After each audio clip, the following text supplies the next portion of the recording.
नमस्कार दोस्तों, मैं आशीष सिंह हिंदी विषय के साथ आप लोगों का स्वागत करता हूं। पिछली क्लास में हम लोगों ने व्यंजन वर्ड पर चर्चा की थी और व्यंजनों की संख्या हम लोगों ने देखी थी। कुल व्यंजनों की संख्या कितनी होती है, उच्चारण के आधार पर संख्या कितनी होती है, इन सब बातों पे हम लोगों ने चर्चा की थी। आज की क्लास में हम लोग आगे चलेंगे और देखेंगे कि प्रयत्न के आधार पर व्यंजन को कितने भागों में बांटा गया है। अगर देखा जाए दोस्त कि प्रयत्न के आधार पर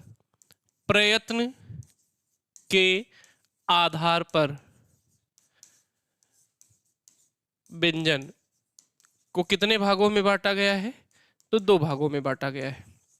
कौन कौन से दो भाग होते हैं प्रयत्न के आधार पर? पहले को हम लोग देखिए क्या कहते हैं, एक को हम लोग कहते हैं पहले को अभ्यंतर प्रयत्न और दूसरे वाले को हम लोग क्या कहते हैं, बाह्य प्रयत्न।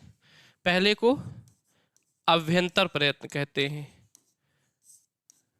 अभ्यंतर प्रयत्न, और दूसरे वाले को हम लोग क्या कहते हैं, बाह्य प्रयत्न कहते हैं। एक अभ्यंतर प्रयत्न होता है, एक बाह्य प्रयत्न होता है। देखिए अभ्यंतर प्रयत्न मतलब मुख के अंदर आंतरिक प्रयास से जो बोला जाए अभ्यंतर होता है, और बाहरी से जो बोला जाए वो क्या होता है, बाह्य होता है।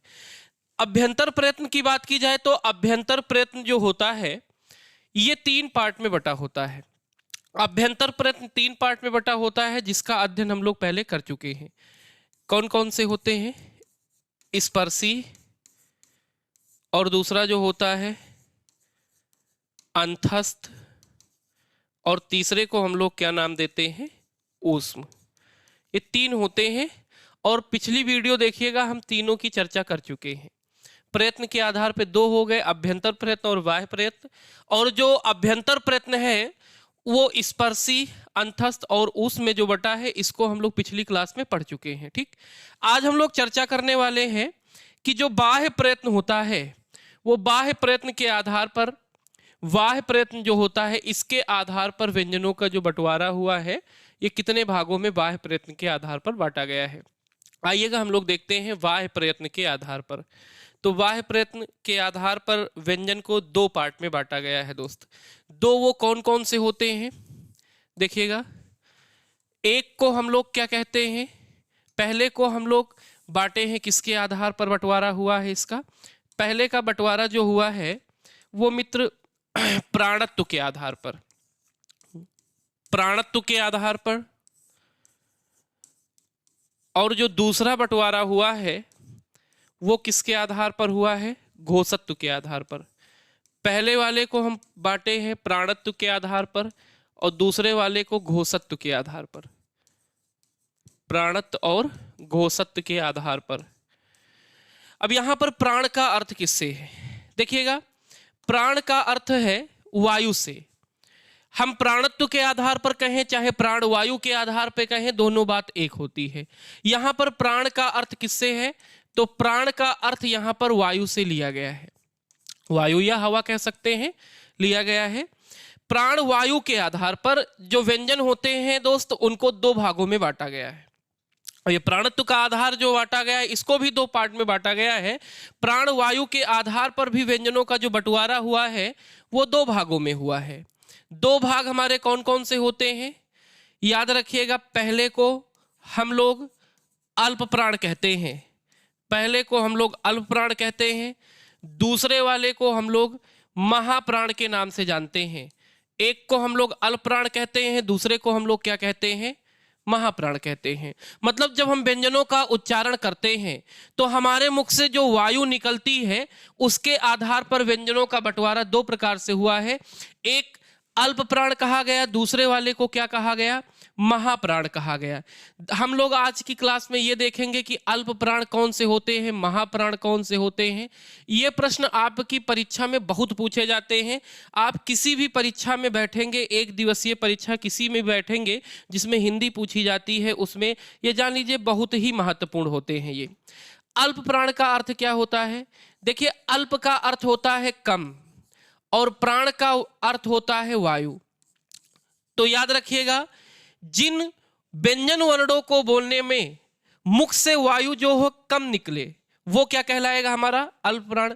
अब यहां पर महा का मतलब महान से नहीं है, महा का मतलब ज्यादा से है, और प्राण का मतलब क्या हो जाएगा, वायु। तो जिन व्यंजन वर्णों के उच्चारण में मुख से वायु अधिक निकलती है तो वो हमारे क्या हो जाते हैं, महाप्राण। और अगर कम वायु निकलती है तो वो क्या हो जाते हैं, आपके अल्पप्राण।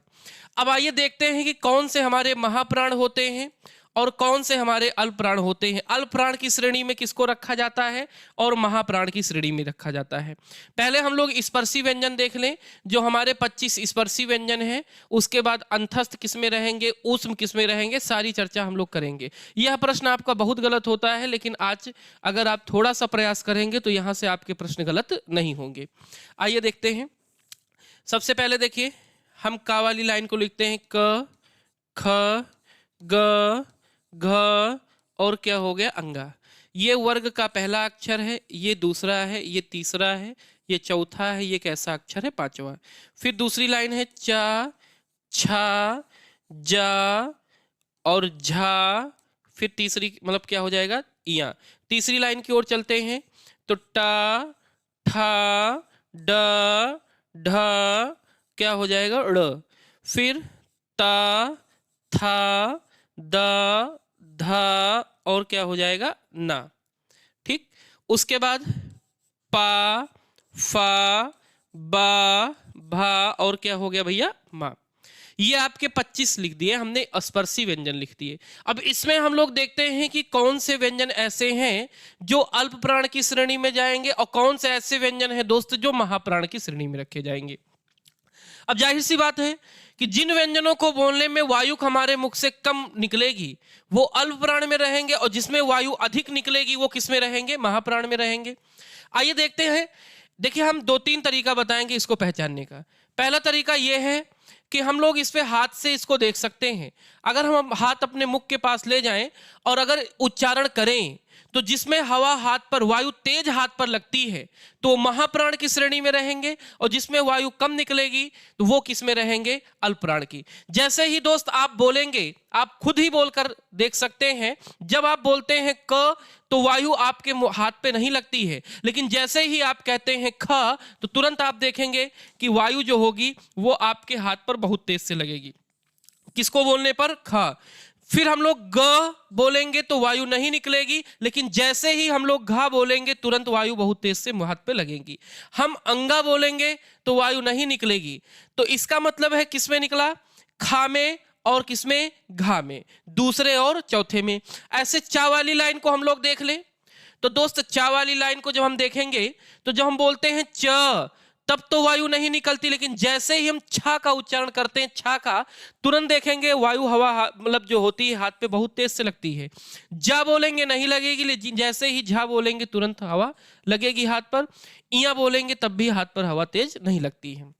फिर ऐसे टा बोलेंगे नहीं, लेकिन ठा बोलते ही, ठा का जैसे ही उच्चारण दोस्त करेंगे वायु तुरंत हाथ पर तेज से लगेगी। और फिर उसके बाद डा बोलेंगे नहीं लगेगी, लेकिन ढा बोलने पे लगती है। ऐसे ता पे नहीं लगेगी लेकिन था पे लगेगी, दा पे नहीं लगेगी लेकिन धा पे लगेगी, ऐसे फा पे लगेगी, फिर इस पे किस पे लगेगी, भा पर। मतलब अगर हम देखें तो ये जो 25 आपके व्यंजन होते हैं, 25 जो आपके स्पर्शी व्यंजन होते हैं दोस्त, इसमें हर लाइन में, भाई 5 लाइन में बटे हैं, इसमें याद रखिएगा हर लाइन का, प्रत्येक वर्ग का कहें, दूसरा और चौथा मेरे दोस्त ऐसा व्यंजन वर्ण है कि जिसमें वायु मुख से तेज उत्तरित होने पे लगती है, हवा हाथ पर तेज से लग रही है, किस पे, दूसरे और चौथे पे। जब वायु मुख से दूसरे और चौथे में अगर मेरे दोस्त तेज निकल रही है तो इसका मतलब है कि महाप्राण की श्रेणी में कौन रहेगा, हर पंक्ति का दूसरा और चौथा अक्षर जो हो जाएगा वो भैया क्या हो जाएगा, आपका महाप्राण हो जाएगा। अच्छा, फिर ये महाप्राण हो गए, किसमें नहीं निकलती वायु, तो किसमें नहीं निकलती है, 1, 3 और 5 में। मतलब हर पंक्ति का, हर लाइन का पहला अक्षर, तीसरा अक्षर और 5वां अक्षर जो रहेगा वो किसमें रहेगा, अल्पप्राण में रहेगा। अब आप इसको ऐसे भी याद कर सकते हैं, मैंने बताया कि एक वायु अगर हाथ ऐसे करके आगे देख लिया जाए कि वायु इस पे तेज लग रही तो महाप्राण, और अगर मेरे दोस्त ऐसे कम लग रही तो क्या हो जाएगा, अल्पप्राण। एक तो पहचान ऐसे भी आप कर सकते हैं, और दूसरी पहचान हम आपको बताएं, ऐसे भी आप सोच लीजिएगा कि हर वर्ग का पहला, तीसरा, पांचवा वर्ण जो होगा वो अल्प प्राण होगा मेरे दोस्त, और दूसरा और चौथा वर्ण जो होगा वो आपका क्या हो जाएगा, महाप्राण हो जाएगा। ये बातें याद रखिएगा। या 5 संख्या होती, हर लाइन में 5-5 अक्षर होते हैं, तो ऐसे याद कर लीजिए कि जो सम वाले होते हैं वो महाप्राण होते हैं, और मेरे दोस्त जो विषम वाले होते हैं 1, 3, 5 वो आपके क्या हो जाते हैं, अल्पप्राण हो जाते हैं। किसी भी तरीके से आप याद कर लीजिए, आपको याद होना चाहिए था, ठीक। उसके बाद ये तो आपके 25 ये हो गए। उसके बाद हम लोग बात करते हैं कि अंतस्थ और ऊष्म को किस में रखेंगे। अंतस्थ व्यंजन मतलब यारा लावा, इसको किस में रखेंगे, और ऊष्म मतलब तीनों सा और हा, इसको हम किस में रखेंगे। तो आप कभी भी मेरे भाई अंतस्थ व्यंजन को भूलिएगा, कभी भी आप अंतस्थ का उच्चारण करिए, य र ल व, कभी हवा हाथ पर तेज नहीं लग सकती। इसका मतलब है कि अंतस्थ वाले जो होते हैं, अंतस्थ जो व्यंजन होते हैं, कौन कौन से अंतस्थ होते हैं दोस्त, तो अंतस्थ की श्रेणी में आता है या, रा, ला, वा, ये 4 व्यंजन आपके किस में आ जाएंगे, अल्पप्राण में आ जाएंगे। लेकिन ऊष्म में आप पहले ही कहते हैं कि इसमें मुख से गर्म हवा निकलती है, ज्यादा हवा निकलती है, इसलिए दोस्त ऊष्म व्यंजन को, ऊष्म वाले को हम किसकी श्रेणी में रखते हैं, महाप्राण में। ऊष्म में कौन आता है, स, स और क्या आएगा, हा, ये आपके किस में चले जाएंगे, महाप्राण में। तो और अब यहां पर बात किसकी बची, एक बात और शेष बच रही है। आपसे पूछा जाता है दोस्त कि स्वर किस में आएंगे। सारे स्वर जो होते हैं वो अल्प प्राण होते हैं कि सारे स्वर महाप्राण होते हैं। तो अगर हम स्वरों की चर्चा करें मेरे भाई, तो किसी भी स्वर को बोलने में हवा हाथ पर तेज नहीं लग सकती है। इस कारण जब कभी भी स्वर की बात करेंगे तो सारे स्वर जो होते हैं वो किसके अंतर्गत आ जाते हैं, सभी स्वर आपके जो होते हैं वो अल्प प्राण के अंतर्गत आ जाते हैं। तो अल्प प्राण के अंतर्गत कौन कौन सा आएगा, हर पंक्ति का पहला, तीसरा, पांचवा वर्ण हो जाएगा, अंतस्थ मतलब यारा लावा हो जाएगा, और सभी स्वर जो हो जाएंगे ये क्या होंगे, अल्प प्राण होंगे। और महाप्राण की श्रेणी में कौन जाएगा, हर वर्ग का दूसरा और चौथा आपका महाप्राण होगा। ऊष्म मतलब तीनों सा और हा, ये भी आपका क्या हो जाएगा, महाप्राण हो जाएगा। ये बात याद रखिएगा। हाँ, तो ये हमारा किसके आधार पे था, प्राणत्व के आधार पर कहें या प्राणवायु के आधार पर ये हमारे व्यंजन थे। उसके बाद दोस्त दूसरा प्रश्न आपसे ये पूछा जाता है, दूसरा प्रश्न आपसे ये पूछा जाता है कि घोषत्व के आधार पर बताइए व्यंजन, घोषत्व के आधार पर व्यंजनों को कितने भागों में बांटा गया है। तो दोस्त घोषत्व के आधार पर व्यंजनों को 2 भागों में बांटा गया है, वो भी आप लोग सुने भी होंगे, पहले से भी जानते होंगे। एक होता है अघोष, दूसरा होता है सघोष। आइए उधर चलते हैं अघोष सघोष की ओर। हाँ, देखते हैं कि कौन से अघोष होते हैं, कौन से आपके सघोष व्यंजन होते हैं, ठीक।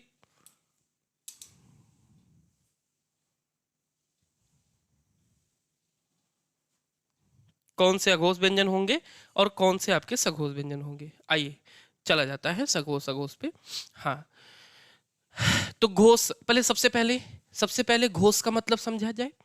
अभी जैसे हमने प्राण का मतलब आपको बताया कि प्राण का मतलब वायु होता है, कि मुख से वायु निकलने, जो वायु हमारे मुख से निकलती है उसके आधार पर व्यंजनों को 2 भागों में बांटा गया, अल्पप्राण और महाप्राण। वैसे यहां पर घोष का अर्थ किससे क्या होगा, आइए देखा जाए। तो घोष का अर्थ होता है मेरे दोस्त, घोष का अर्थ यहां पर याद रखिएगा, घोष का अर्थ होता है गूंज। घोष का अर्थ होगा, यहां पर हम कहें चाहे कंपन कह ले, कंपन कह ले, या हम गूंज कह ले, या हम भैया इसी को झंकार कह ले, या इसी को एक नाम दिया जाता है नाद। घोष को हम लोग कंपन कहते हैं, गूंज कहते हैं, झंकार कहते हैं और क्या कहते हैं, नाद कहते हैं। तो हम जिन व्यंजन वर्णों को बोलने पर ये हमारे स्वर तंत्रियों में कंपन के आधार पर, जो ये हमारी स्वर तंत्रियां हैं इनमें कंपन के आधार पर मेरे दोस्त इनको 2 भागों में बांटा गया है। आइए इनके 2 भाग देखा जाए कौन कौन से होते हैं। तो आप लोग पहले से कभी न कभी सुने होंगे, और अगर नहीं सुने हैं, नहीं जानते हैं, तो आज आप लोग सारी बातें सीख के जाएंगे। बस वीडियो को देखते रहिएगा। आज के बाद आपको अघोष सघोष कभी पढ़ना नहीं पड़ेगा दोबारा, अगर आप धैर्य से देख रहे हैं वीडियो को। तो घोषत्व के आधार पे दो पार्ट हो गए। एक को दोस्त कहा गया अघोष, और दूसरे को हम लोग क्या कहते हैं, सघोष। एक को अघोष कहा जाता है, दूसरे को क्या कहा जाता है, सघोष कहा जाता है। लेकिन भैया एक बार ऐसा प्रश्न बना मेरे दोस्त, पूछा गया निम्नलिखित में से घोष व्यंजन वर्ण को पहचानिए। अब सबको यही पता था कि अघोष सघोष दुइये होते हैं, एक अघोष होता है, एक सघोष होता है। लेकिन प्रश्न पूछ लिया गया, कह दिया गया प्रश्न में कि निम्नलिखित में से घोष व्यंजन वर्ण पहचानिए। तो आज ये दिमाग में बैठा लीजिएगा कि अगर आपसे घोष पूछ रहा है तो दोस्त सघोष को ही घोष भी कहते हैं। सघोष को ही मेरे दोस्त क्या कहा जाता है, घोष कहा जाता है। ये बात याद रखिएगा। हाँ, तो आइए देखा जाए अघोष और सघोष का अर्थ क्या होता है। तो आ का अर्थ आप सबको पता है कि आ का अर्थ होता है नहीं, और घोष का अर्थ होता है मेरे भाई कंपन। तो जिन व्यंजन वर्णों के उच्चारण में स्वर तंत्रियों में कंपन ना हो वो क्या कहलाएंगे, अघोष। और सा का मतलब होता है मेरे दोस्त सहित, सा का अर्थ होता है सहित, और घोष का अर्थ होता है कंपन। मतलब जिन व्यंजन वर्णों के उच्चारण में स्वर तंत्रियां जो हैं हमारी उनमें कंपन हो तो वो क्या हो जाएंगे, आपके सघोष हो जाएंगे, और जिसमें कंपन नहीं होता है वो हमारा क्या हो जाता है, अघोष हो जाता है। अब इनको भी हम लोग देखेंगे कि कौन कौन से व्यंजन इसके अंतर्गत आते हैं। आइए देखा जाए कौन कौन से व्यंजन इसमें आ जाएंगे। तो भैया पहले 2500 स्पर्शी लिखेंगे। पहला क, फिर ख, ग, घ, और क्या हो जाएगा, अंगा। मतलब हर लाइन का पहला अक्षर, दूसरा, तीसरा, चौथा, पांचवा, पांचों मैंने लिखे। दूसरी लाइन कौन सी चलेगी, च, छ, ज, सॉरी ज होगा यहाँ पर, चा, छा, ज, और यहाँ पर क्या होगा, झा, और यह क्या हो जाएगा, इया। फिर टा, ठा, डा, ढा, ड़, फिर ता, था, दा, धा, ना, फिर पा, फा, बा, भा, और क्या हो जाता भैया, मा। अगर देखा जाए तो ये 25 आपके स्पर्शी व्यंजन हैं।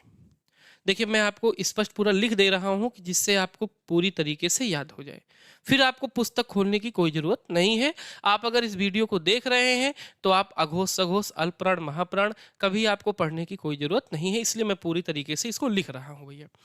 आगे अब यहीं पर बात स्टार्ट होती है हम लोगों की मेरे दोस्त, कि अघोष की श्रेणी में कौन रहेगा और सघोष व्यंजन की श्रेणी में कौन रहेगा। कौन रहेंगे अघोष और कौन रहेंगे सघोष।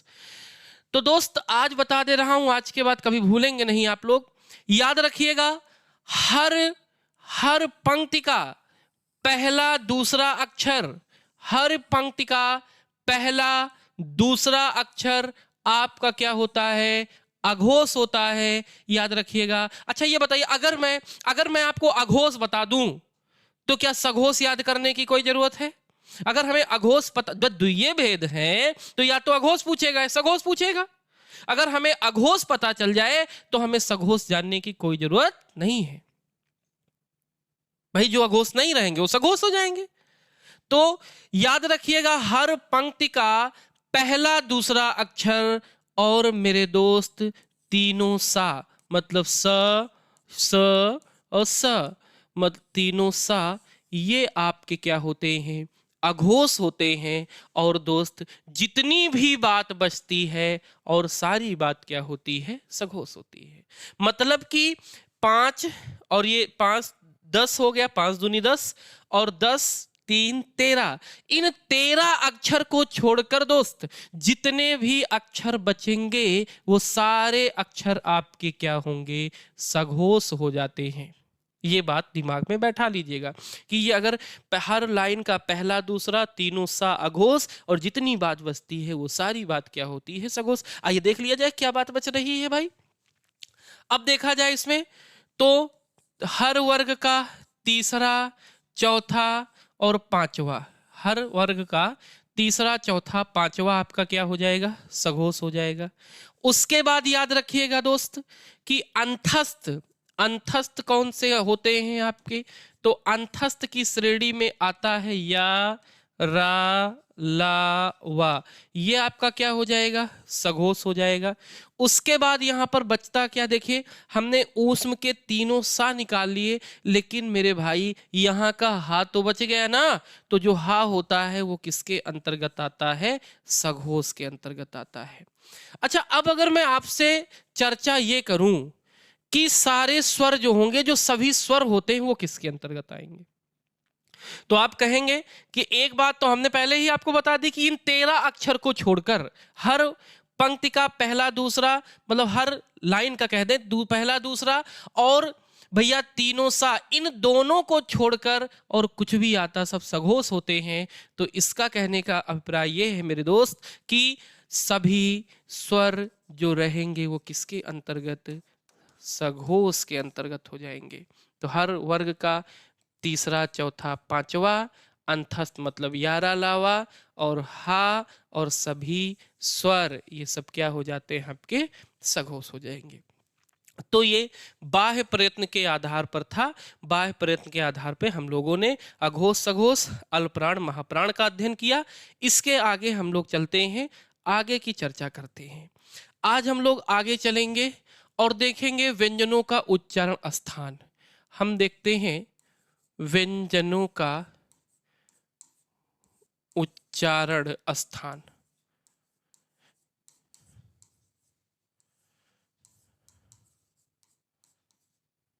व्यंजनों का उच्चारण स्थान देख लिया जाए, कौन कौन से व्यंजन का उच्चारण स्थान क्या क्या होता है। तो सबसे पहले उच्चारण स्थान में कौन आता है, कंठ।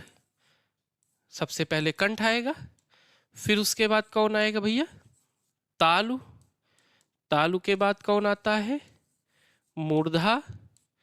मूर्धा के बाद कौन आएगा, दंत। और दंत के बाद याद रखिएगा कौन आएगा आपका, ओष्ठ आएगा। और ओष्ठ के बाद एक लोग को और इसी में रख लिया जाए, दंतोष्ठ। हम आपको व्यंजनों का उच्चारण स्थान बता रहे हैं कि किस व्यंजन का उच्चारण स्थान क्या होता है। बस ये स्वरों का उच्चारण स्थान हम लोग पहली ही वीडियो में देख चुके हैं कि किस स्वर का उच्चारण स्थान क्या होता है। यह चर्चा हम लोग पहली वीडियो में कर चुके हैं।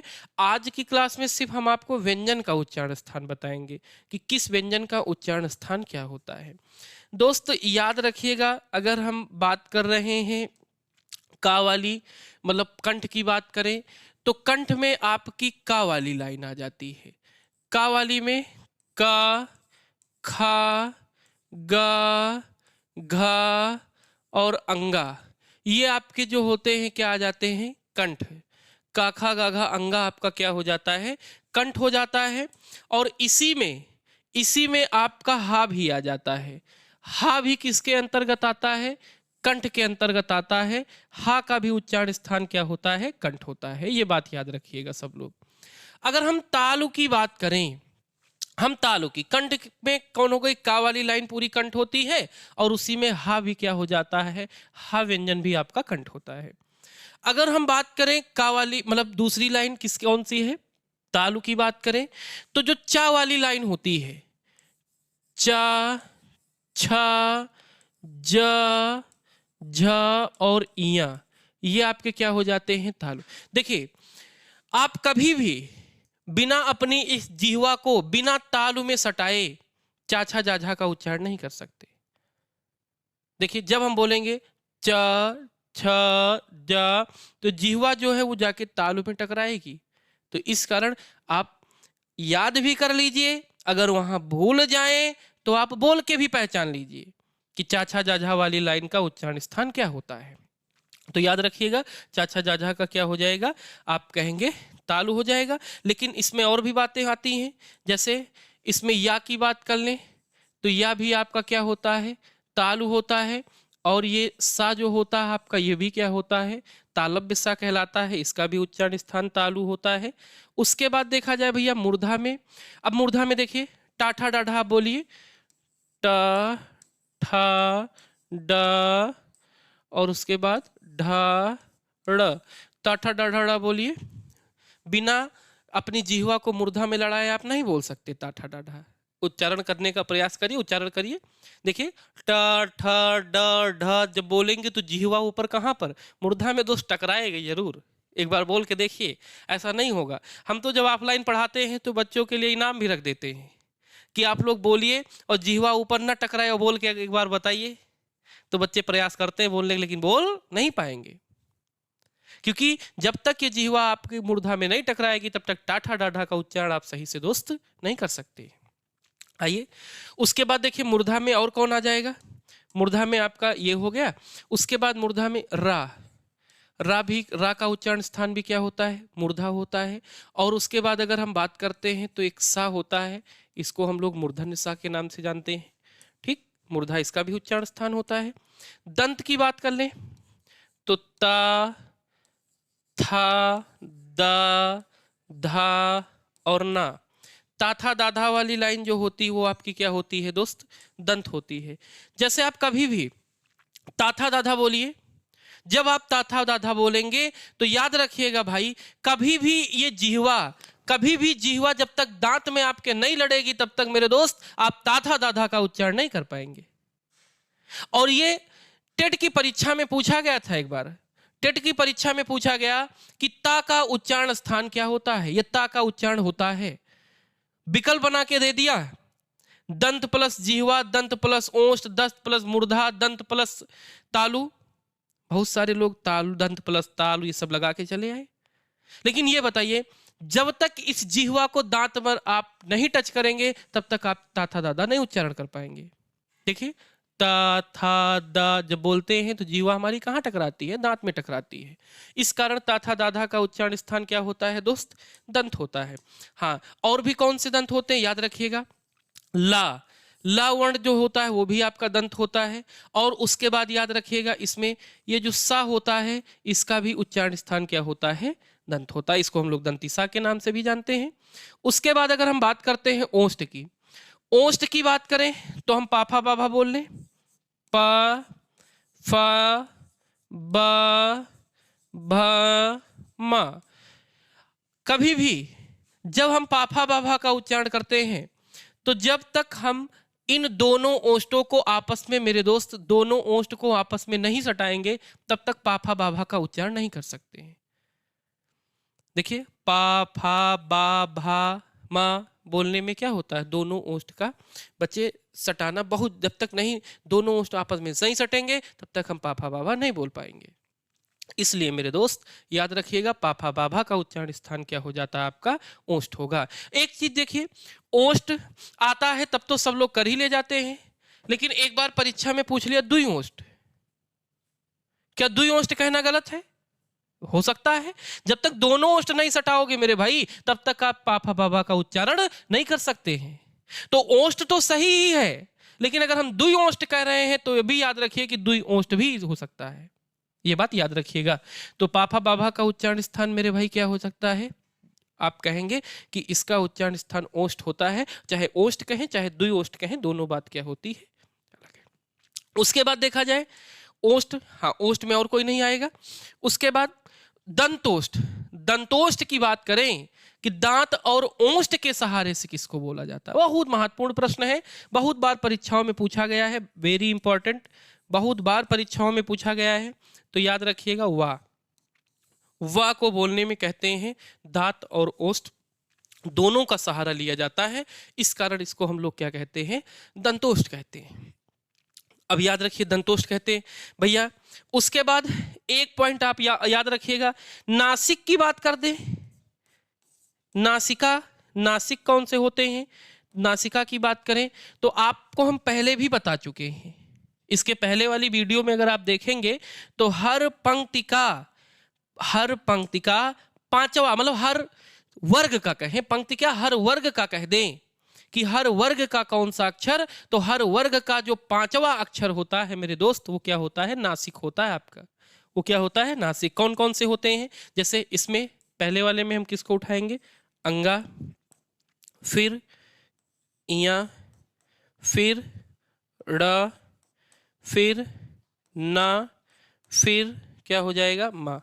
मतलब हर वर्ग का 5 वर्ग में बटे होते हैं, हर वर्ग का जो पांचवा अक्षर होता है दोस्त वो आपका क्या होता है, नासिक होता है। ये बात याद रखिएगा, ठीक। हाँ, अब आपके दिमाग में आएगा कि सर इसमें तो इसका उच्चारण स्थान आपने कंठ भी बताया है, इसका आपने तालु बताया है, इसका आपने मूर्धा बताया, इसमें आप नासिक बता रहे हैं।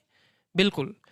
तो अब अगर मान लीजिए विकल्प में दोनों बातें दी गई हों, अंगा पूछ लिया गया, कोई व्यंजन पूछ लिया गया, विकल्प में वहां पर कंठ भी लिखा है और विकल्प में नासिक भी लिखा है, तो हम किसकी ओर जाएंगे, सबसे पहला उत्तर हमारा क्या होगा। तो दोस्त याद रखिएगा, सबसे पहले हम किसको उत्तर करेंगे, नासिक को।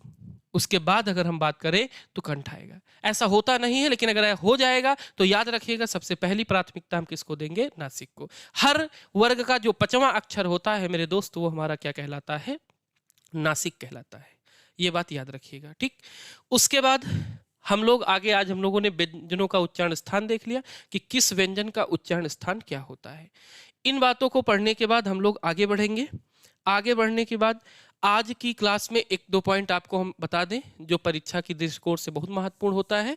एक आपसे व्यंजन पूछ लिया जाता है दोस्त, आपसे पूछा जाता है कि वत्सर्य व्यंजन बताइए। वत्सर्य, या इसी को वत्सर्य व्यंजन कहते हैं और इसी को हम लोग दंत मूलक कहते हैं। मूलक, दंत मूलक का मतलब होता है दंत के मूल से, मतलब मूल मतलब जड़ से, अर्थात मसूड़े से जिसका उच्चारण हो।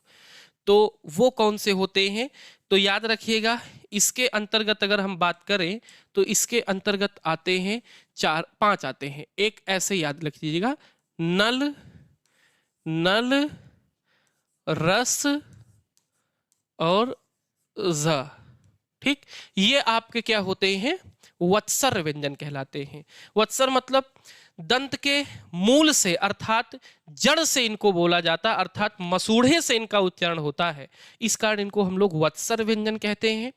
दोस्त इसमें सबसे ज्यादा जो पूछा जाता है, मैं आपको बताऊं, सबसे ज्यादा जो पूछा जाता है यही सा पूछा जाता है। कहता है कि वत्सर्य सा पहचानिए कौन सा है, तो यही सा जो होता है इसको हम लोग क्या कहते हैं, वत्सर्य सा के नाम से जानते हैं। आइए आगे चलते हैं। उसके बाद एक क्वेश्चन आपसे और पूछा जाएगा, वो भी हम आपको बता देते हैं। आपसे पूछा जाता है कि अरबी फारसी व्यंजन, अरबी फारसी व्यंजन, हम व्यंजनों की बात कर रहे हैं, अरबी फारसी व्यंजन। तो अरबी फारसी व्यंजन मेरे दोस्त 5 होते हैं। अरबी फारसी व्यंजन की बात करें तो कितने होते हैं, 5 होते हैं। कौन कौन से होते हैं 5, देख लीजिएगा। एक होगा क, फिर ख, फिर ग, क ख ग, और उसके बाद हो जाएगा ज, और क्या हो जाएगा, फा। इन सब में लेकिन नुक्ता लगता है। ये अरबी फारसी व्यंजन कितने होंगे, 5 होंगे, ठीक। अब ये आप कहेंगे कि यहाँ पर ये क्या लगा दिए आप, तो इसको भी समझ लीजिए, ये भी आपकी परीक्षा की दृष्टिकोण से बहुत महत्वपूर्ण है। ये आपके, ये देखिए आपको यहाँ पर हम बता दे रहे हैं, ये जो ऊपर वाली रेखा है दोस्त, इस रेखा को हम लोग सिरो रेखा कहते हैं, सिरो रेखा कहते हैं, और इसको हम लोग खड़ी पाई के नाम से जानते हैं। इसको क्या कहा जाता है, खड़ी पाई कहते हैं, ठीक। तो देखिए इसको खड़ी पाई कहते हैं, ऊपर वाले को सिरो रेखा। अब ये हम इधर बता दे रहे हैं, इधर देखिएगा ये ऐसे लिखा है, ये बिंदी लगती है, इधर भी बिंदी लगती है, नीचे भी लगती है और इधर भी लगती है, चारों तरफ बिंदी लगती है।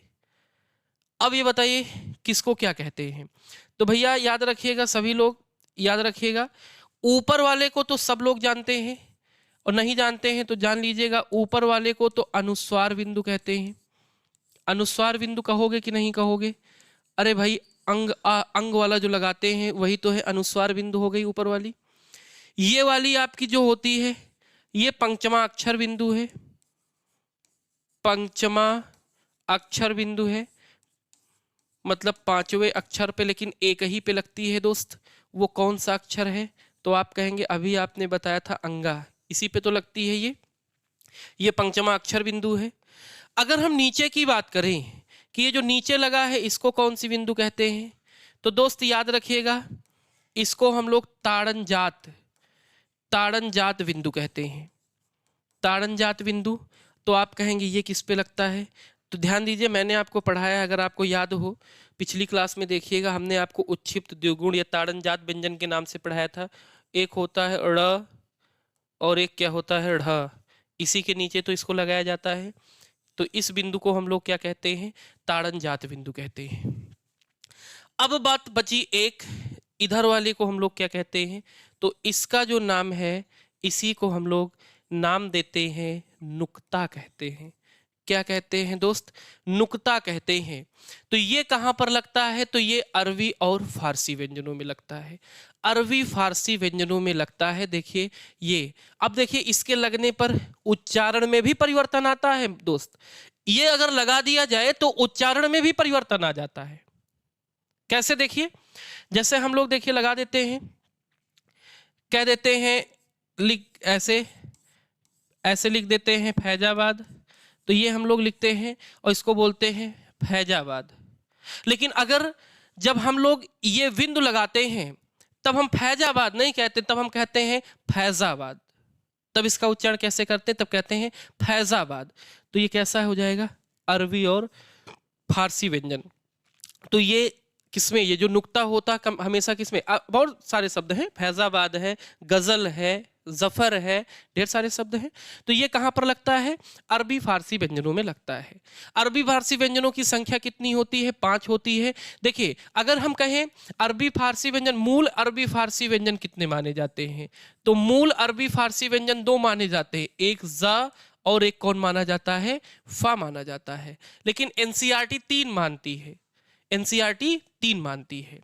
लेकिन मूल अगर हम बात करें तो 2, और अभी फारसी की बात करें तो कितना मानते हैं? 5। तो ये बिंदु से आप लोग पूरी तरीके से समझ पाए होंगे कि कौन कौन से बिंदु कैसे कैसे इसका प्रयोग किया जाता है। तो दोस्त अभी तो हम लोग इतनी बातें पढ़े हैं, अभी हम लोग आगे पढ़ेंगे जो व्यंजन मैंने आपको पढ़ाए हैं, जो मैंने जितने भी व्यंजन आपको पढ़ाए हैं, 33 व्यंजन जो मैंने आपको पढ़ाए हैं, उनको कैसे स्वर रहित किया जाता है, उनको आधा कैसे किया जाता है, उसकी चर्चा हम लोग अगली क्लास में करेंगे।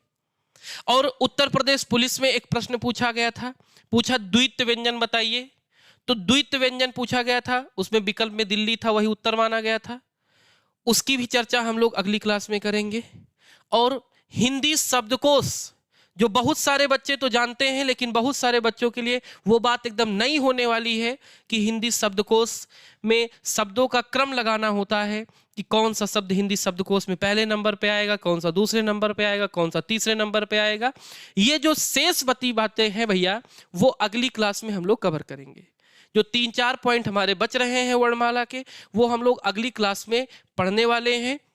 और जब अगली क्लास में हम लोग वर्णमाला को पूरी तरीके से कंप्लीट कर लेंगे, उसके बाद हम कम से कम 70-80 क्वेश्चन या समथिंग 100 क्वेश्चन पर हम लोग वर्णमाला के विधिवत चर्चा करने वाले हैं। अच्छे से अच्छे प्रश्न हम लोग उठाएंगे और देखेंगे कहाँ कहाँ पर ये प्रश्न पूछे गए हैं। उत्तर प्रदेश पुलिस में, दरोगा में, टेट में, ऐसे जो प्रश्न जो बहुत चर्चित प्रश्न हैं आपके सामने मैं लेके आऊँगा, प्रश्नों की श्रृंखला लेके आऊँगा और अच्छे अच्छे प्रश्न हम लोग वहाँ पर करेंगे। ठीक, तो आज के लिए दोस्त इतना ही। और चैनल को आप लोग सब्सक्राइब करते रहिए, लाइक करते रहिए। और जितने भी आपके मित्र हैं जो पढ़ाई में जो इच्छुक हैं, जो इच्छुक विद्यार्थी, ऐसे लोगों को मत शेयर करिए कि जो ना पढ़ने वाले हों। जो पढ़ने वाले हों, जो तैयारी कर रहे हों, उन लोगों तक आप इस वीडियो को जरूर पहुंचाइएगा ना। आज के लिए इतना ही, धन्यवाद।